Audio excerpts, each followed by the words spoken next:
heard, yet was able only to repeat my frantic questions.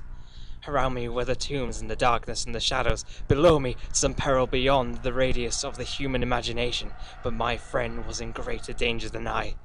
And through my fear, I felt a vague resentment that he should deem me capable of deserting him under such circumstances. More clicking, and after a pause, a piteous cry from Warren. Beat it! For God's sake, put back the slab and beat it, Carter! Something in the boyish slang of my evidently stricken companion unleashed my faculties. I formed and shouted a resolution. Warren! Brace up! I'm coming down! But at this offer, the tone of my auditor changed to a scream of utter despair.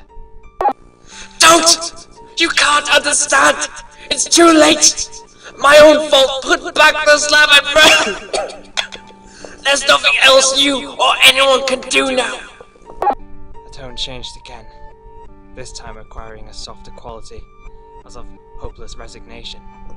Yet, it remained tense to anxiety for me. Quick! Before it's too late.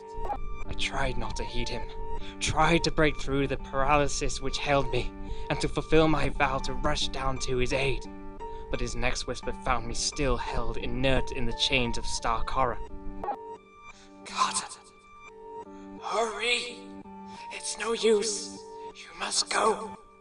Better one than two. The slab! A pause. More clicking, and the faint voice of Warren. Nearly over now. Don't make it harder. Cover up those damn steps and run for your life. You're losing time. So long, Carter. Won't see you again. Here Warren's whisper swelled into a cry that gradually rose to a shriek fraught with all the horror of the ages. Curse these hellish things! Legions! My God! Beat it! Beat it! Beat it! After that was silence. I know not how many interminable eons I sat stupefied, whispering, muttering, calling, screaming into that telephone over and over again. Through those eons I whispered and muttered, called, shouted and screamed, "Warren! Warren! Answer me! Are you there?" And then there came to me the crowning horror of all. The unbelievable, unthinkable, almost unmentionable thing.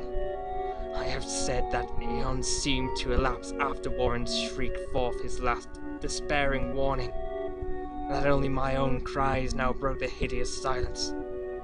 But after a while there was a further clicking in the receiver, and I strained my ears to listen. Again I called down, "Warren, are you there?" And in answer heard the thing which has brought this cloud over my mind. I do not try, gentlemen, to account for that thing, that voice, nor can I venture to describe it in detail, since the first words took away my consciousness and created a mental blank which reaches to the time of my awakening in the hospital.